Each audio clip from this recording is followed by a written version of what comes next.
Buenos días, ¿cómo les va? Hugo Valderrama los saluda nuevamente y esperando que todos ustedes se encuentren muy bien.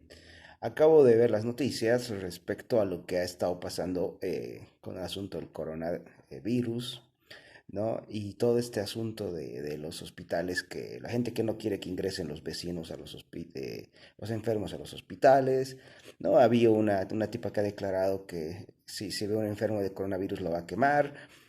O sea, un pánico colectivo por un virus que evidentemente hay que tener cuidado como con cualquier otra enfermedad. O sea, no es que estemos frente a un virus que vaya a matar a todo el mundo. La gente se toma muy en serio algunas cosas de la prensa. Pero lo preocupante es lo siguiente, o sea, la reacción del boliviano respecto a esa histeria colectiva que ha generado este tema del coronavirus, ¿no? Se está viendo el grado de salvajismo al que se puede llegar en una sociedad totalmente inmadura, ¿no?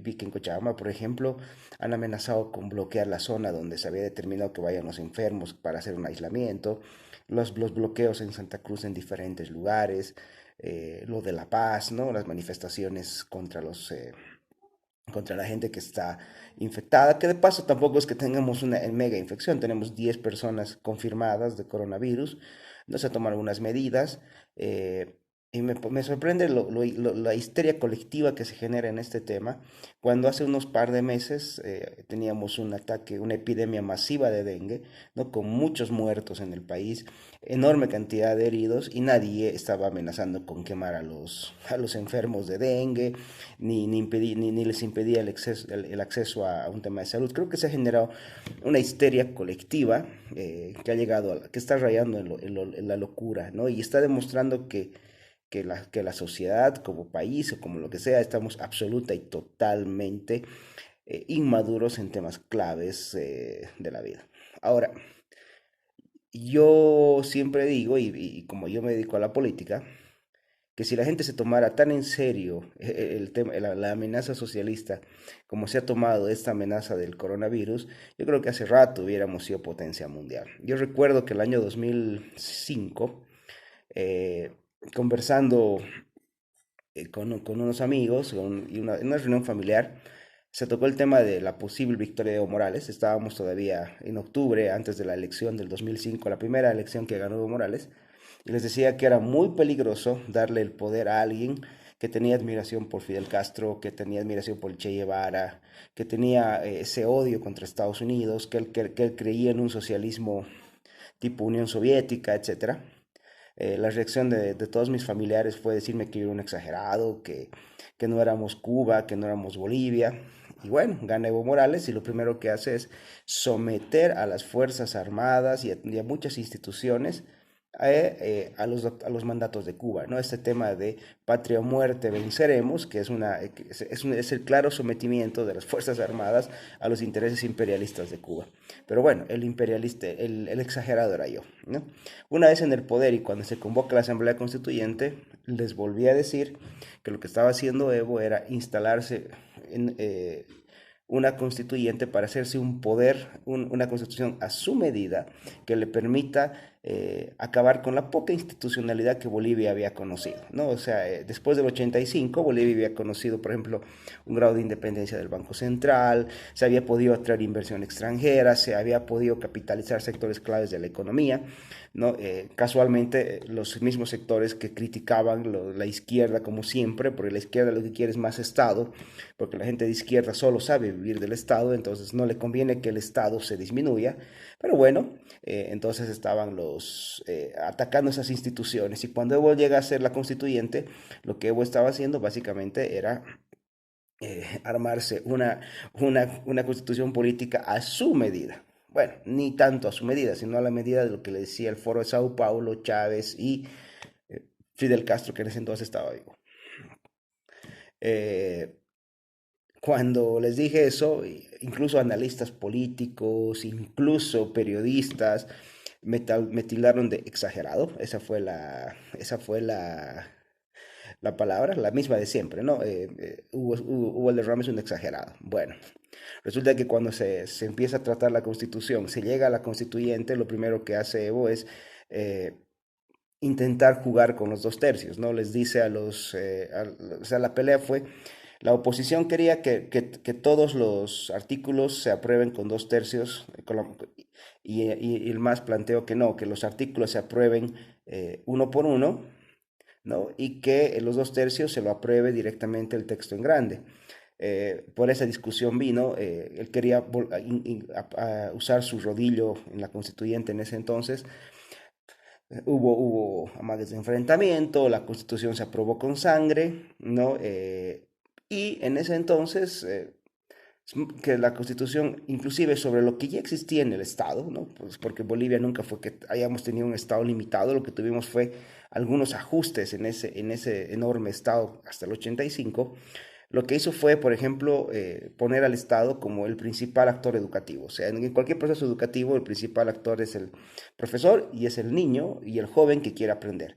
En el caso de la nueva Constitución ponía al Estado, ¿no? Los intereses del Estado por sobre los intereses educativos. Por eso es que se hablaba de formar una educación antiimperialista, anticolonial, antipatriarcal. O sea, todo el discurso que había salido del Foro de Sao Paulo, ¿no? Pues fíjense, estaba el anticolonialismo, o sea, básicamente la idea antioccidental, el antipatriarcado, que eso es los primeros inicios de un feminismo radical, y el anticoloniaje, que básicamente es el disfraz indigenista de la izquierda.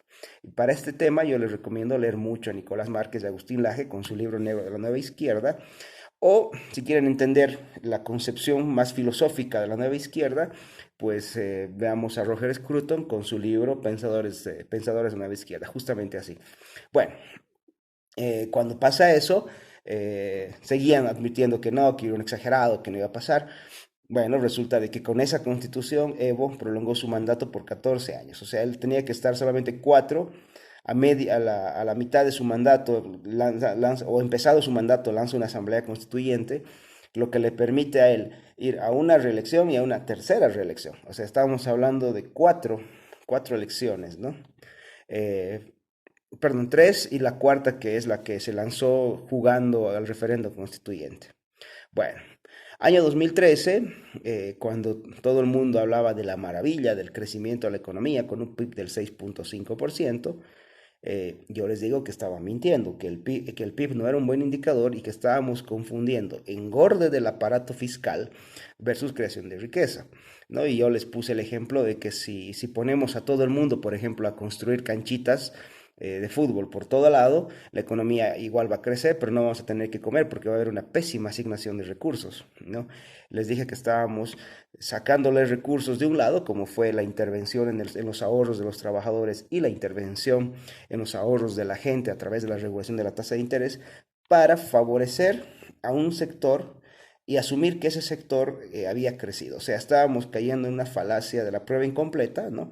O sea, el que no tenía ahora tiene, pero no estoy considerando lo que le había hecho al que tenía antes, o sea, no consideré lo que le quité al que tenía, ¿no? Eso que Bastiat llama la ventana rota, ¿no? De hecho, yo he escrito esta semana sobre ese tema y les recomiendo pasar por mi blog, guvalderrama.com, para entender qué había pasado. Pues bien, el exagerado era yo. O sea, me dijeron que yo era un exagerado, que encima que era una mala persona, porque no quería que la gente pobre tenga acceso a vivienda, que no quería que los jubilados, que los trabajadores que no habían aportado para su jubilación tengan una jubilación. O sea, el exagerado y malo era yo. Bien. Resulta que la economía boliviana hoy está en una crisis, o sea, la economía boliviana está tambaleando, una estabilidad muy de corto plazo, ¿no? Tenemos una deuda externa que es enorme, con los dos organismos internacionales más grandes, que son el Banco Interamericano de Desarrollo y la CAF, casualmente las mismas instituciones que avalaban el gobierno de Evo Morales. Lo que me da a entender es que ellos decían que todo estaba muy bien para seguirle prestando dinero. Obviamente a ellos les conviene que los países estén endeudados, ¿no? Y lo otro que uno mira es la cantidad de deudas que tenemos con China y con Francia, ¿no? Son a los cuatro, digamos, tenemos dos instituciones de créditos multilaterales que les debemos muchísimo dinero y a dos gobiernos que son a China y Francia, son los gobiernos que más plata les debemos.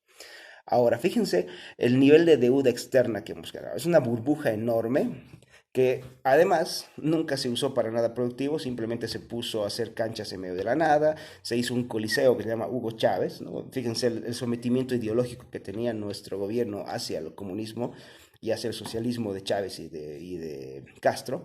¿No? Hay un coliseo que se llama Hugo Chávez, que está hoy día rodeado en medio de la selva, porque se hizo en un lugar donde no hay nada más que el coliseo, en el Chapare. Y nada, o sea, bueno, eso es lo que se hizo. Además, ojo, no estamos considerando cómo se va a pagar esa deuda externa. La deuda externa que adquirió Evo Morales evidentemente se va a pagar con los impuestos de la generación que viene, o sea, mis hijos y los hijos de ustedes van a acabar pagando una enorme cantidad de deuda de gente que no la ha usado, que ni siquiera estaba en ese lado, y además obras fantasmas, solo han servido para el engorde del aparato estatal, etcétera. Entonces, el exagerado, pero es Hugo Valderrama. No, la realidad es que estamos arruinados, pero la gente sigue diciendo que el exagerado es Hugo Valderrama. Ahora, lo que me preocupa, hace unos días vi por la prensa los ataques que han sufrido algunos lugares en Bolivia, ¿no? El caso de Cochabamba, La Paz y Santa Cruz, por los grupos feministas. ¿No?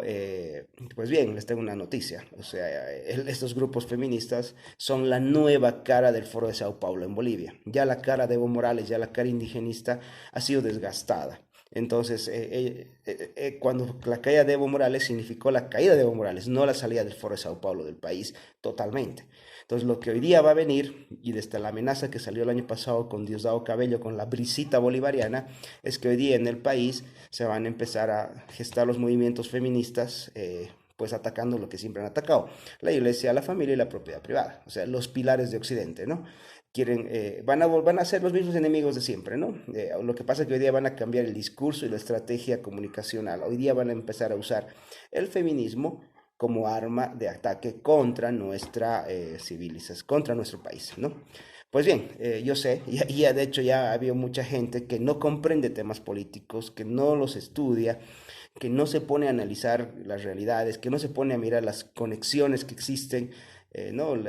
Todo el mundo cree que es bonito poner la palabra sororidad sin darse cuenta que eso es una estrategia lingüística del Foro de Sao Paulo y de los grupos feministas para que la agenda feminista empiece a calar en la sociedad, ¿no? Igualito que construyeron el discurso de Evo Morales con el pobre indígena, hoy día estamos con la sororidad, ¿no? Y lo de siempre, hay gente que me dice, yo soy un exagerado. Pues bien, señores, y este video, a mí no me interesa la gente que diga que soy un exagerado, total, eso simplemente por muestra de su ignorancia. Este video está para todas las personas que quieran comprender el peligro del socialismo y cómo este sigue vigente en Bolivia y cómo este debe ser combatido. Pues bien, los invito a seguirme en mi blog, hugovalderrama.com. Lastimosamente, la progresía ha hecho que me banee en el Facebook y en Instagram como Hugo Valderrama Escritor. Pues un saludo fraterno y que estén bien y saludos para todos.